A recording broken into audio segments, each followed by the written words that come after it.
Takulandirani ku AMTV Malawi kuchimake kwa nkhani zenizeni. Ngati nkhani imeneyo kuno kulibe, dziwani kuti nkhani imeneyo ndi yabodza.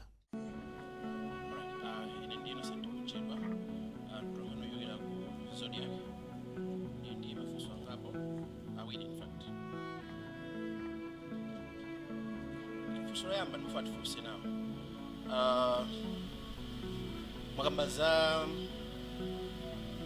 chuma mafuta za chuma mwe ali nziko lino ndi mayankho ake ndefunso lomwe amalako kana ndo kuti pakali panopa pali zokambirana zomwe fundo zomwe zikuyenera kulowa ku budget amati ma pre-budget considerations mwina sizidakakhala kotheka kuti mwina fundo zimenezi mwina mutakazibilisaso kuma considerations ameneyo kukathandizira kukonza mavuto panopa mmene alili panopa osati kudikira mpaka September.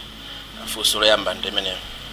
Funso lachiwiri mwakambaza fertilizer kuti mukalowa mboma mu September mu fertilizer sazadusa pa 55,000 koma Malawi akhoma kumbukira kuti UTM inali chipani chimodzi chomwe inali nawo ndi fundo yoti fertilizer sazadusa pa 4,500 ndi kodi simukuona kuti mwina ndi nthawi musanakambiso za mtengo wina chaka chino mwapepeseka ya Malawi pa zakulephereka kwa fertilizer wa 4,500 uchi kusiyana ndi kuti mwalonjezeso mtengo wina ziko.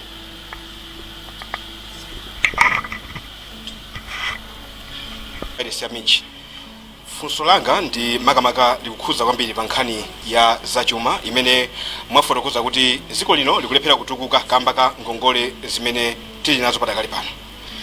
Ngati UTM italowa mboma kuyambira pa 16 September kuya kusogoloku muzayika ndondomeko zanji zofuna kuthana ndi ngongole zimene padakali pano zafika pa mwana wakanaphala.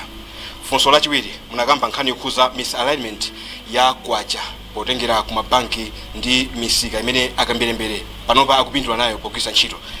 Mukuona kuti ganizo labwino ndilo kwesa ndalama kuti ilingane ndi mulingo umene uli pa nsika kapena mungalangize kuti pakhale motani kufuna kuonetsa kuti ndalama imene kugulisidwa pa mulingo wa ku banki izigwirizana kapena kuti mina misikanso imene ndi yosavomerezeka isapezekeretu pofuna kuteteza chuma cha dziko zimwambiri.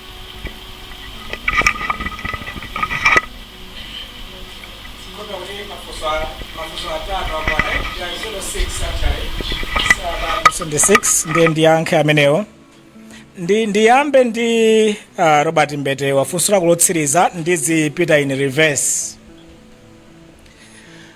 Kodi misalignment ilipoyi solution yake ndi kugwetsa kwacha mmene amagwetsa kwacha ya nthawi ya 44% ndinanena kuti mmene agwetsa kwacha iyi si solution, agwetsaso posachedwa apa ndi anthu ena amandinena hayi amene ujawaboza sizingatheke apa with this huge misalignment. Atani Robert atani nthaija anayigwetsa ndi cholinga choti ayiyandikire parallel rate alhamitateremu basi tapanga solve misalignment yachoka. Anapangaso ulendo wina uchatapanga 25%, anapanga 25%, adzapanga 44%, panopa ndakwena kupanga cha kuti afike pa 35. Kugwetsa kwacha is not a solution. Mangopanga increase the pain that Malawians are going through. Palibe chanzeru mupanga ini. Kwacha misalignment ndi symptom ya vuto limene lilipo. Pali vuto pa dzikopo mukakhala ndi chuma chotupa inu blize mango chisisita chotupacho chisisita nganga zani sisiteni achisisite that is not a solution. Bwana mufinye uchotsa zonse zijande chitupya chichira chimene chikuvuta on the forex market nchina kuti demand of forex or foreign exchange is too high compared to supply. Supply ndio chepa kwambiri yopanga generate foreign exchange pamene demand ndiyo ikulu kwambiri.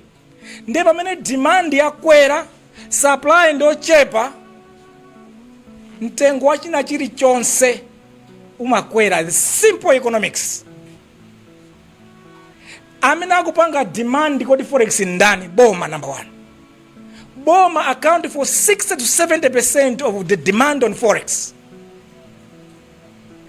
Ndetu kwa uza boma urasiyani kubwereka ndalama zimagula nzakunja, tachepetsani anthu mwagula mateksiwa, tachepetsani anthu mwalembawa moyo wa lifestyle we civil servant chili chosina kugula nchakunja.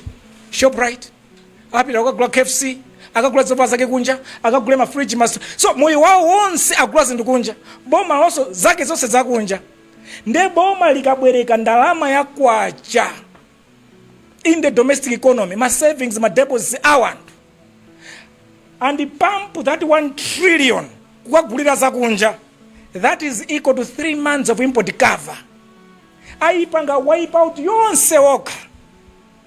Nde demand ya dollar ya forex on the market, number 1 consumer, boma. Solution sikugwetsa kwacha. And yet forex yochepa ija amene apanga generate alimi afoja, alimi antedza ashawa, alimi athonje.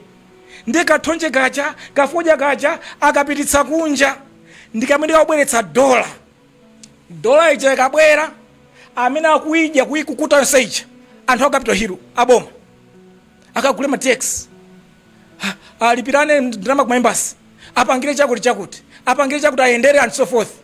Mapeto ake Reserve Bank solution yake ati tigwetse kwacha. Akagwetse kwacha amene akulira kwambiri ucha kupanga generate uja. It is unfair, hypocritical and immoral on the part of the state.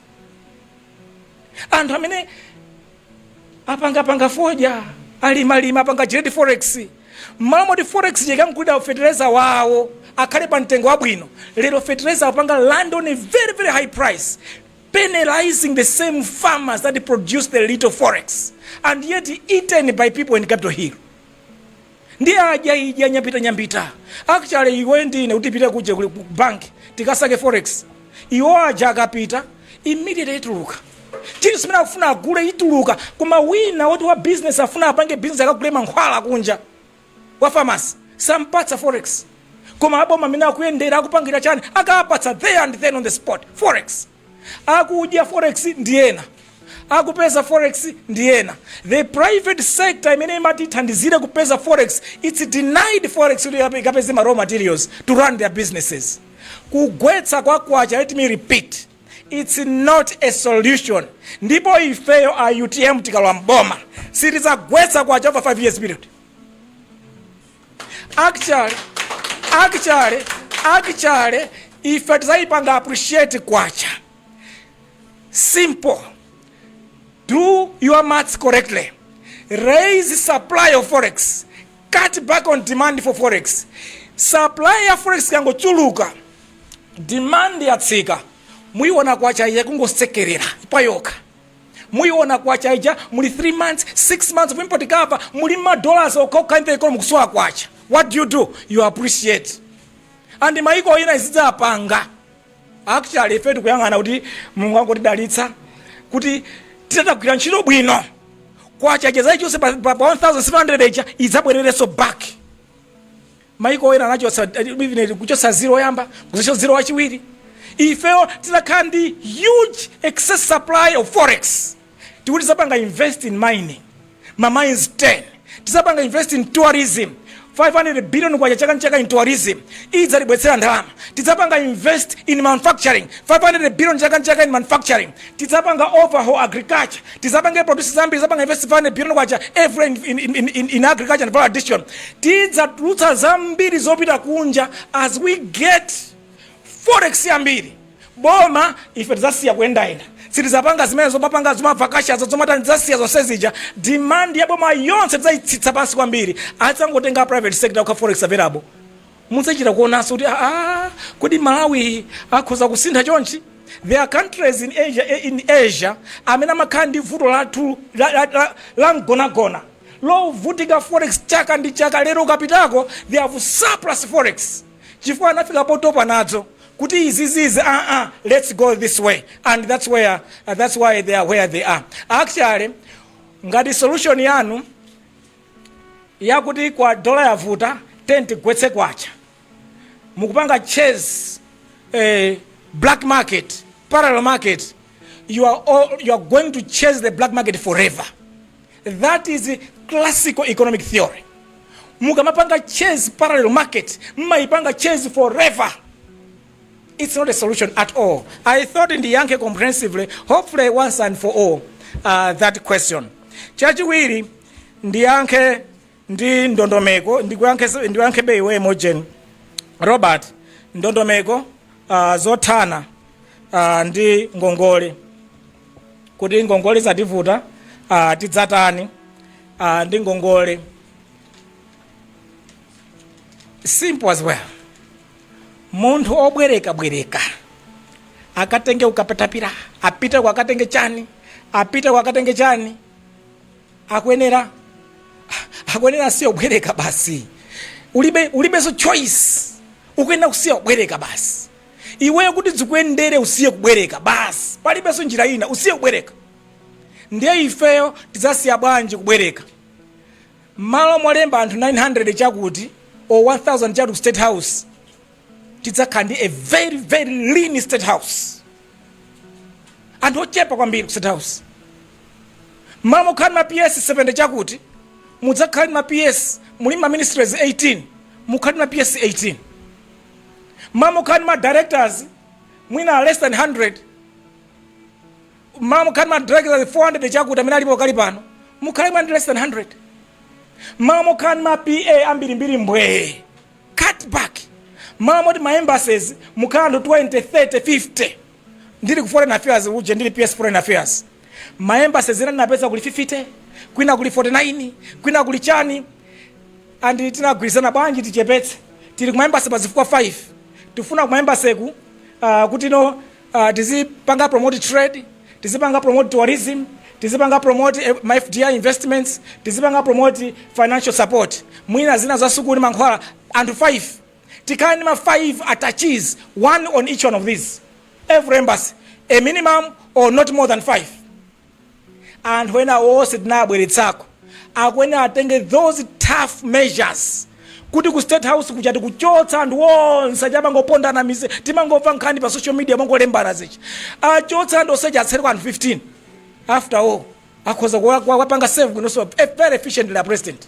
Kuma embassy utsera and 5. Nduna achepetse zikhale 10. Achepetse ma PS akhale 18. Ma directors akhale mukachepetsa ndo seaja. Wage bill maude kai 110 billion kwacha pa mwezi. Wage bill mwe pazira bwera 40 billion, 30 billion kwacha. Mukatero you have fiscal space. Komanso izi zoma ngoenda. Kumango enda musiye. Kadi pass.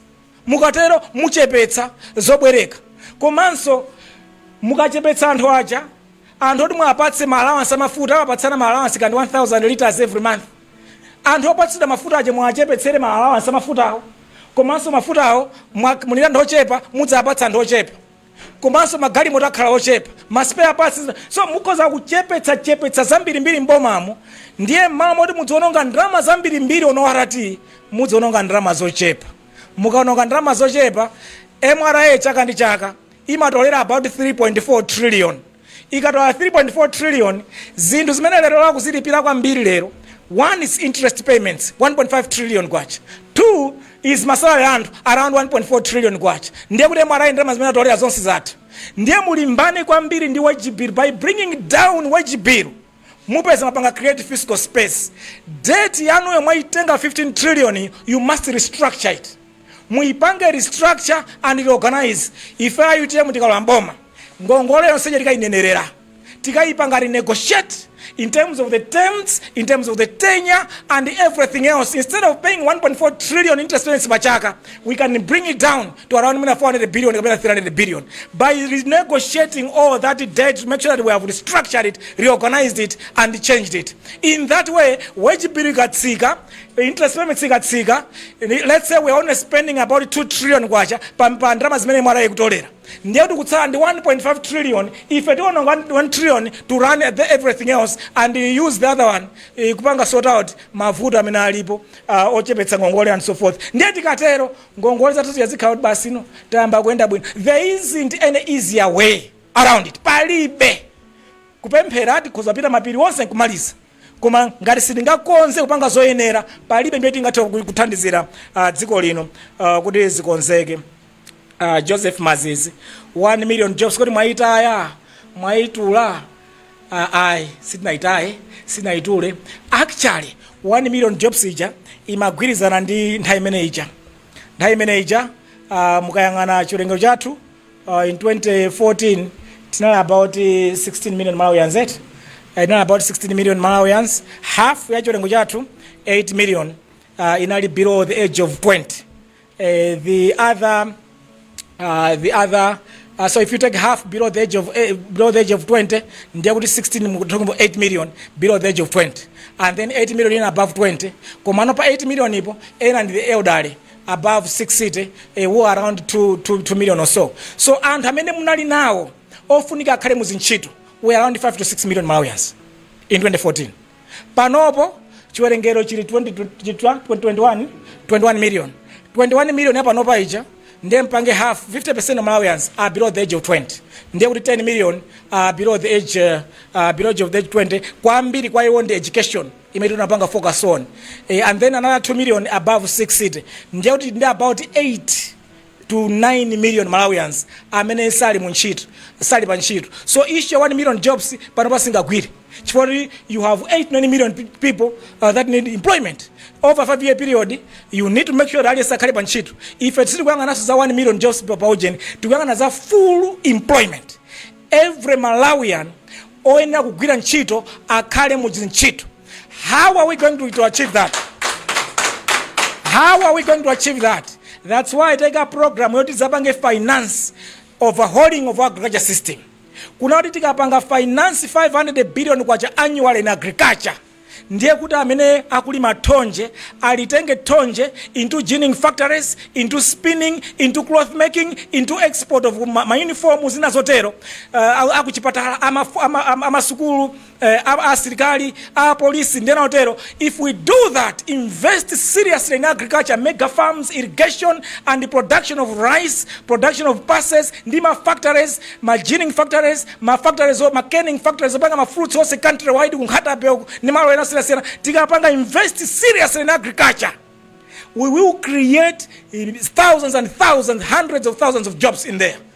Factory on stage and so forth. Anyamata ndasungwa nakagwira ntchito mene muja migodi 10 tikuine nayi ntchito zakhala mbwe zakuti anthu azikagwira ntchito migodi imene ijayo. Komanso once you set up a migodi, a mine, like kwaelekera kuti munaona ujeni Joseph, you set up a mine pamakhala ma allied business mbiri upward and downwards, downstream businesses mabwera mene pacha. Ndiye kuti ma business akula on all these mines pambali polemba ntchito mine aja komanso anthu ambiri apeza ntchito around the mining activities. Tidzalemba anthu ambiri mene kuti tourism tukazoika ko 500 billion kwa chaka ndi chaka. Tikaika manje 500 billion chaka ndi chaka kumene kuchako zithandizana kuti all coastline ya Lake Malawi tikhale ndi better facilities zoti tipanga attract anthu amene adzapanga poach that tourism here.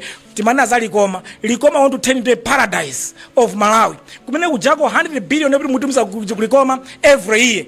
That Likoma is simply going to turn in yemo kumaza panga maukwata chinyamata watu wa majenziwa azikapangira ukwatu wa kumene kujako. Fikuza kama state of the art hotels and nice places and an airport there kuti anthu azikangopanga land straight and so forth. Zimeje tikapanga invest seriously in tourism 500 billion kwacha every year. We are going to turn around that sector completely. Cape Maclear, kandi Mwanje Mountain, kandi chani koseko uja kusindako manufacturing tikumango nena pakama haya ATM, but we are not serious with resources in the sectors.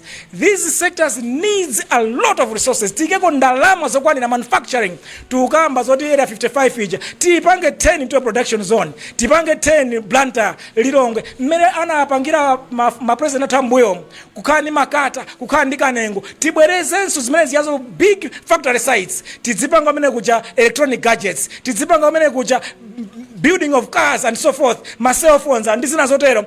Tikapanga zonse zija zithandiza kuti ntchito zikhale all over the country. Mwa pesa nzathu akunja amalawi amana thawa nziko losowa ntchito adzibwerera mwamagwira ntchito migodi ya ku Tanzania, ku Zambia, ku South Africa, abwerera adzagwira migodi yathu kuno chifukwa tidzayisintha dziko lathu lidzakhalenso dziko labwino. So sitikukamba za 1 million jobs pano pakali pano, tikukamba za full employment. Malawi aliyense amene angafuna kukhala pa ntchito adzakhale pa ntchito. Actually microeconomics imakhala economy yapa munthu, yapa banja, yapa business. Imene microeconomics imene ndi metaphor tipange turn around.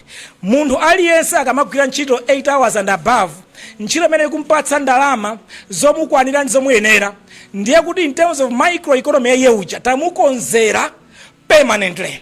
Mamuta adzipatsidwa zinthu aliyense, wina akhala pa ntchito, wina akhala pa business yoyenda bwino, wina akhala pa chani, aliyense umphawi wayo uchoka, aliyense ubwino wake onekera, aliyense apita patsogolo. Ndeti yang'ane kwambiri za Malawi wina aliyense paliponse aliye pachi. Komanso iyi nkhani yoti 100 billion kwacha, 100 billion kwacha district iliyonse zithandiza nawo kuti district iliyonse tiyipange reorganize mmene US muja, mmene UK muja, kuti ma districts azipangana compete in terms of development. Mmene amapangira compete ma states aku United States aja aliwonse akupangana compete in their own right. Kunonso ku Malawi Chitipa izapanga compete ndi Karonga izapanga compete ndi Chiradzulu and so forth. Mfundo ya federeza ndiye nkhani yaneyo mangobwikamba ndachaka ndi chaka kuti muinire. Ndiri mtangu yamba mene ntchito mboma 1998 anandilemba ngati planner economist ku agriculture freshman. Ndangochoka meno school napita ku agriculture kukayamba ntchito ku agriculture as a freshman. That was February 3rd 1998 mene mayamba ntchito. Ntapita kuja pepa yambira imene ndapasida kuti tipereke maganizo tilembe inali yakuti fetereza mdziko muno akuvuta kuti alimi apeze. Tipatsani maganizo ngati ma planners tingatani fetereza apezeke kwa Malawi. Tinalemba mapepa awiri. Pepa yoyambirira tinalemba tingaitcha kuti starter pack program. Kuti ziyambika starter pack ineyo nali mmodzi mwa anthu amene tinalemba starter pack program document yoyambirira. Kupanga submit adu sa process pana ku cabinet mpaka na his excellency Rabeki Musa ipanga approve tende panga zimenezi. Komanso tinapanga program yamati agriculture investment productivity program APIP yota alimazipeza fetereza pangongole imene ijaso tinailemba nthawi imene jayo andi ineyo ndinasankhidwa nthawi imene ndili kamwana ku agriculture anandisangaza ngo project manager yoyambirira wa APIP project kuti tikonze ulimi wathu tifune tisafune nthaka yathu inaguga tipeze solution ya fetereza mdziko muno. Nutrients level tipeze solution. Kaya ikhala nkhani ya ndale, kasi ya ndale, koma fetereza kuti ifeyo kuti ulimi utiyendere especially wachimanga. Pakwena papezeke fetereza. Papezeke nzeru ya kuti fetereza ateke. Nde ife tikhoza kuchoka kundaliko ndakubwetsa ku professional. Kuti professional, by the way, agriculture yanga degree yanga yambirira ina agriculture economics. Agriculture economics ndiye ulimihu tukwina tikonze koma kuti tikonze ulimi wathu uyende bwino mayi muno waza kudya kuti tizikhala chimanga chokwanira. First and foremost tikonze zinthu zitatu: fetereza, tikonze moisture, ndiye tikonze kulima zinthu zoyenera mmaloyenera pambali pa advisory service and so forth. Zinthu zitatu izi tiyangozikonza agriculture athu ulimi wathu takonza. Ndiye iyi ya fetereza inde ndi chabwino tinanena za 4500 nthawi imeneja koma mukumbukira in 2020 tonse tangola amene mboma fetereza adaperekera pa ndinga 4500 mukumbukira. Go and check the records. Uina chilango pangiro chaka chimodzi chokha koma the following year basi no titayikira pambali tayikira pa bench mukuzidziwa inu ndina Malawi tayikira pa bench mmene akira pa bench zinamba kupita mmene zikupitirako. So much so that today it's full MCP government ndi mmene kupanga izizi. It's no longer a UTM government in place. Ife ya UTM tukunena zathu pano. Komanso ineso ndine modza wa iwo amene ndili professional ndimakonda kukhala ndi mbali imene andu andale amakonda kunena zabodza amakonda kunena zabodza samazikwaniritsa nali mbali imeneyo yangati yanuyo ndiye ine ndabwera mbali ino ncholenga yoti ndikaona kuti samakwanitsa ifo chani koma ifeyo tikukakwaniritsa chifukwa chona kuti technically popanda kukonza chakudya first and foremost Maslow's hierarchy of basic needs mmaidziwa imeneyoyo. You need to sort out the food first. Chakudya chikhalepo. Koma chakudyacho kumayi kwathu kuno ndinkhani ya chimanga. Let's not beat about the bush. Chimanga yoliti chikonze pakhale fertilizer. Ndi ma nutrients oyenera. Whatever mechanism you can do pakhale fertilizer. Ndi fertilizer have to get a solution around it. Ndiye mana kuti fertilizer yo panopo mukantenga in some production warehouses. At their price, you bring it down at 1,700 kwacha to $1. It will land here at 50,000, 55,000 kwacha, pay 50 kg back. Very possible, very doable today. Lero mitengo ina chakwera because of anthu ena achakumapeza fertilizer sakupeza through the banks. Akumapeza fertilizer and kugula fertilizer. Sakumapeza the right sources, one. $2 yao sakuipezera ku bank. Chifukwa banki kumati akapitako akumazilibe fertilizer. Akumakayipeza pa rate ina very high 3,000 chakuti. That's why fertilizer figure as much as 100,000. Kwa mradi mamugula fertilizer uja from the manufacturers adzapange land kunoko. If you buy it at $1,700 adzapanga land of 55,000 kwacha. And I can give you that calculation and you can say it. So if you do that, fertilizer watsika on its own right. And if you on the market, and this is not academic research per se, it's zapansika ogula ndogulitsa kungozona mene zilimo komanso blood fertilizer uja if 30% is active ingredient 70% ndizinyalala zina mazika mene mucha. So if you just import the active ingredient alone zinyalala zikatoka kunoko, then that fertilizer comes down to around 45,000 kwacha per bag. Well calculated. Nde ifa yite mduguti fertilizer sizadusa mitengo hii imene ilipoi chifukwa ife tizapanga zofunikira nzoyenera kuna kuti wakupanga manufacture fertilizer nziko muno tidzapange within 1 year tikatero basi kwina koseko ma fertilizer tazakhala mitengo yabwino chifukwa tikuenda kukonza kaese chakudya anthu asiye kudya udzuhu asiye kugonera mango asiye kudya chitedzechi anthu asamafe ni njala anthu akhale chakudya akadya akakhuta akagwira ntchito chimene chino number 1 Maslow's hierarchy of basic needs titachikonza kuti zitheke. Ndi bwere ku mfundo imene mafunso amene afunsa Innocent ma consultations a budget ali nkati apapata auzira kale mayeso ndikuona mvera 2 hours of this interview ndizawo zimene zamvere akatifuna office athu nemwe azati pesa. I was once budget director amatithawa ife andali safuna matifunsa ndi azipanga zomotithawabe akumakabwata house kuti panganize komanso akuzidziwa kale ena aja aku budget iwo ndoti nagwira nawo ntchito ine nasula akuzidziwa zili ndiwo atsatire what is right. If they continue to do what is wrong, the results zimene alesa kuvutika nazozi tikulira nazozi. Ndikupa kuti nkhani ya fertilizer ndaifotokoza Innocent sichoncho nkhani ya fertilizer ndaifotokozare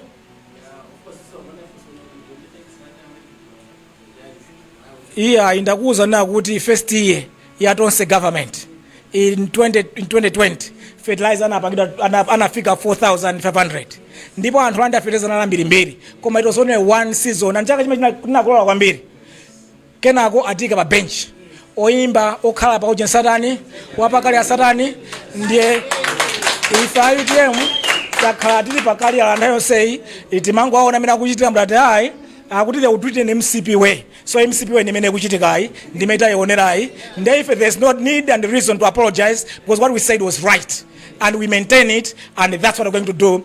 Tikakauti ifeyo ndameti kutenga boma September 1 ndikoza kulandira mafunso ena.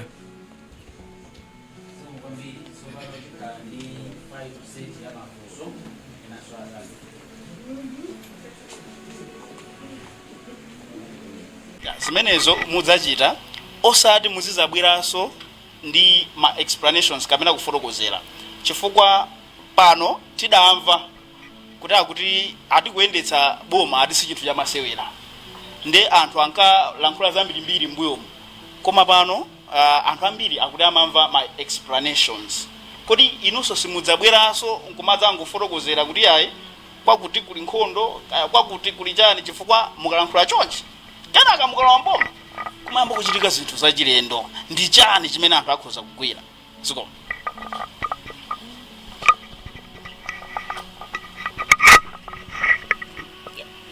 ine ndi Innocent kumchedwa wa Zodiac. Potenga ndi mene mukufotokozera mene mwayankhulira zikusonyeza kuti mukuomba mkoda pafundo mdziko muno muli mavuto ananu osaneneka. Ndiye funso lomwe Amalawi ali nalo kuti kodi mavuto amenewo amene mukuti ndi ochulukawa zautenga nthawi itali bwanji kuti muthane nawo. Funso lachiwiri ndi lakuti pa nkhani ya forex ena mavuto ndi nkhani ya forex ndifundo iti okay ndi mwina ndi njira zake zitizo zomwe pano basi zikuchitika zomwe zizapangisa kuti mwina dziko lino likhale ndi forex ochuluka mwina ndekeze pomwe.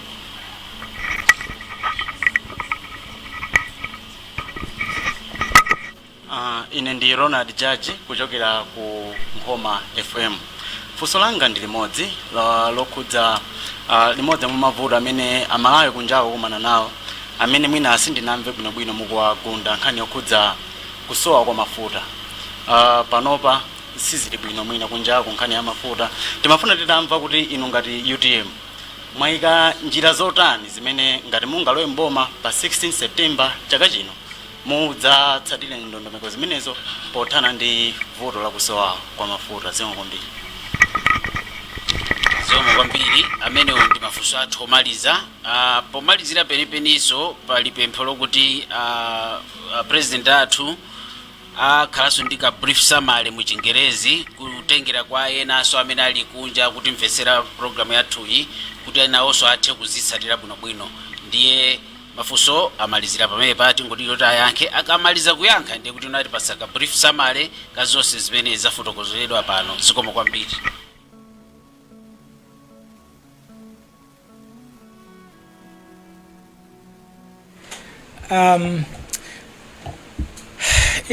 Inenso ndikuchoka ku background yakuti nali director of budget, PS foreign affairs, governor Reserve Bank, and nakhalapo so ngati director of economic planning, advisor wamkulu pa nkhani za chuma ni mapulani a chuma mdziko lino. Inenso ndimakhala frustrated nthawi zina pereka upangiriwu kuona kuti upangiri sikutheka yayi, pereka upangiriwu kuona kuti upangiri sikutheka yayi. N'chifukwa chake ndinachoka kuma stand ndikuvala makaka. Edward join us. Alipo ma professionals ambiri mdziko muno amene ali ophunzira kwambiri ali muzintchito siyanasiyana dziko la Malawi ndi kunja kwa Malawi amene who wishes this country well amangokhala m'mastand ndikumangodandaula sizikuyenda sizikutheka sizikutani iwe tachinyapo walephera penote sumatha kumangotinena. Join us.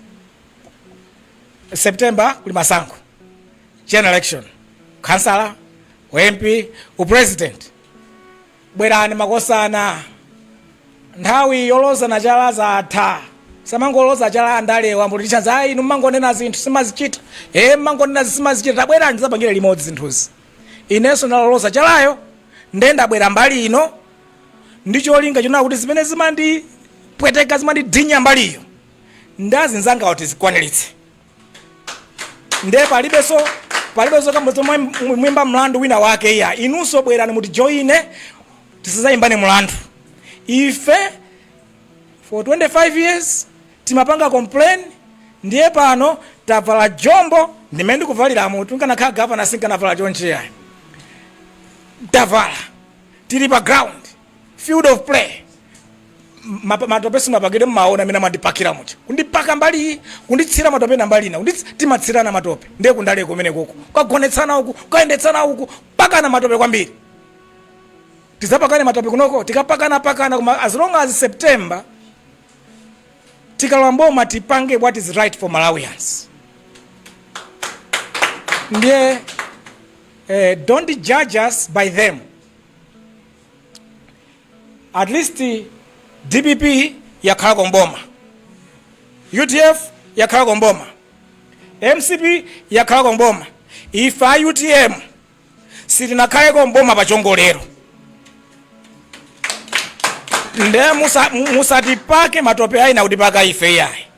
Ifeyo tikalowa amene mlendukalephera muzatipake matope kuti ino andale mmanama bwanyi mwalo amboma simunapanga izizi. Ife tikuti tizakwaniritsa tizapanga izizi. Ndiye through you tauza Malawi wonse kuti chonde mukativotere pa 16 pa September mukativomera ife we are pledging zimene ena awalephera mbuya makulonjezani ife zimene sizapanga yayi. Ife tizazikwaniritsa zonse zimene tikuzinena tikuzinenazi tizazikwaniritsa. Zizatenga nthawi yayitali bwanji kuti zinthu ziyambe kusonya. Panopa zinthu zachuma zasokonekera kwambiri zazondoka completely osati masewera zavuta kopsa. Aliyense amene amazidziwa zachuma za Malawi amene amadziwa the mechanics behind it tukona zimpang'ono ndiyo mavuto awawa ngati a forex ndati ndi ma symptoms chabe angolichitsira chithupsa kabwereka uko mafuta ina akabwereke uko ndani akali that's not a solution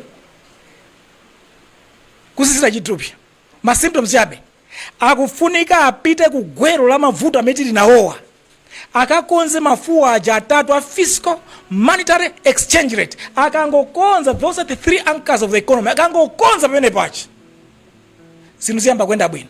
Koma vuto limene lilipo ndipo malilipoli ndonena kuti uyu ali ngati patient amene akudwala zotupa mimba ali ndi cancer tumor chachikulu kwa basi mimba yakuliratu osati ngati yanga iya kumwe yakuliratu ali ndi cancer tumor. Ndiye akufunika apite ku theater akamucheke achichotse chikansa tumacho akatero iyeyi apite ku high dependency unit akachoka pamene paja apite ku general ward akatuluke kuti wachira. Every analysis ndayiona ine mai muno yoonetsa projection kuti mutapanga the right things zikutengera nthawi yayitali bwanji to correct it.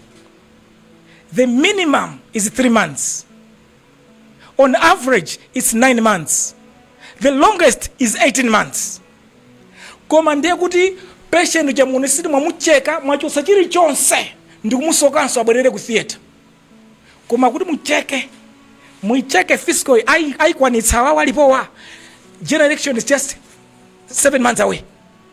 Chifukwa pakhala blood, pakhala kulira ke akwene anthu oseja ku state house achose mapieso seja achose angosana lunene anthu akemba sa achotse anthu oseja wechibiri bwere pansi achotse anthu oseja asakufunikiraje zitheka kuyenda asiye kuyenda domestic and foreign apanga kampeni akwene na akhale pansi asayende magalimoto aja asatsireso mafuta angotsala amene alipo basino tizilimbana pansika pachi koma iwo asayendeso aboma onse kanduna kama PS a president kandana alisa asayende dziko muno kapena apita kunja azikwanitsa masankho ali 8 months awe azikwanitsa imeneyo ndili mati kuti the pain yochotsa tumor aikwanitsa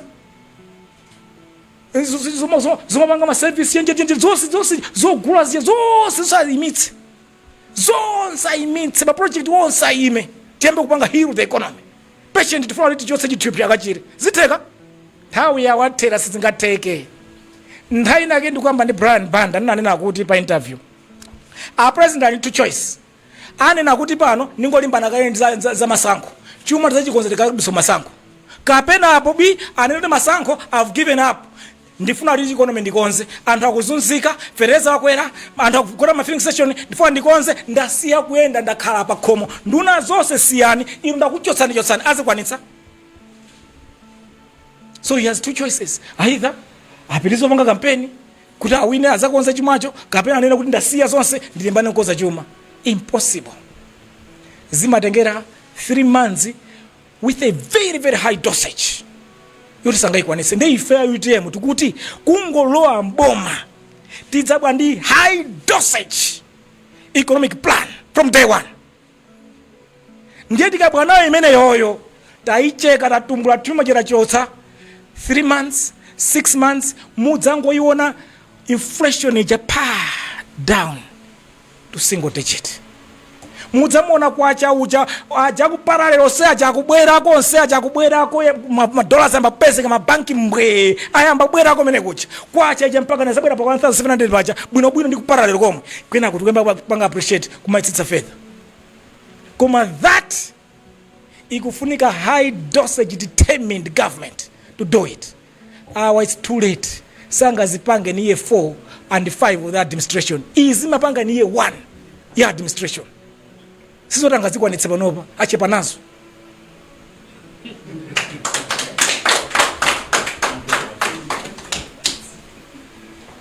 Ndenda ankaso ndi forex yomwe. Forex yo amene amaitikita kwambiri forex ndi boma. Akangosiya kuigula kuitenga forex ija kungosiya maulendo wonse asiya chicho sasiya forex yonse aisiya kuigwira basi muona kuti it's available to the private sector.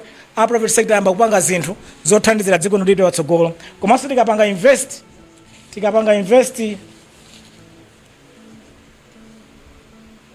invest mwezizi manufacturing chifukwa iwo achamanena ATM kwa mangonena pakamwa rhetoric zikufunika kumene kujako ndi serious investment kumaini kuja these are green fields ine tapanga ma exploration tamaliza nzofunika kupita ndalama koma ndangati amene ali prepared kupita ku green field project palibe ale sakuiopa zikufunika nawo kuti boma lilowepo liyambe kuona zimenezozo. Ndiye pali nkhani ya mafuta iyi zonse zikuchitika pa zoti kuwabwereka uko bwera apa ndiye timwa masiku awiri atatu tikatero makiyo ambiraso tikatero tikabwereke soko akatika kamaliza mene kuja tukabwereka soko akulu basi we have been reduced to that purpose. Hapo kabwereka kwenda manyaziko. It is too much. Solution akonze the root cause kodi forex ikuvuta nziko munifua igendi chani akakonza ku fisco akakonza kuboma ko forex yamba opezeka magulira mafuta ifeyo from day one tikamalo wa amene mujamo mbiri ya forex idzakhala ya mafuta kuti anthu okhala pa queue idzakhala mbiri ya MCP government sidzapezeka during our time asidzateka so during our time chifukwa our time idzakhala tsogolo wala lakuti Malawi aliwonse sanje pana kuchitipa dziko lonse la Malawi tikhale ndi umoyo wabwino. I think ndayesera kuyankha mafunso anu ndayankha ndiponso muzindifunsa even hard questions zonse ndizikhala ready kuziyankha zimenezo. But I wish to sincerely thank you for making your time kuti mukanabwera nafe. Osaiwala kupanga subscribe ku channel ya AMTV Malawi.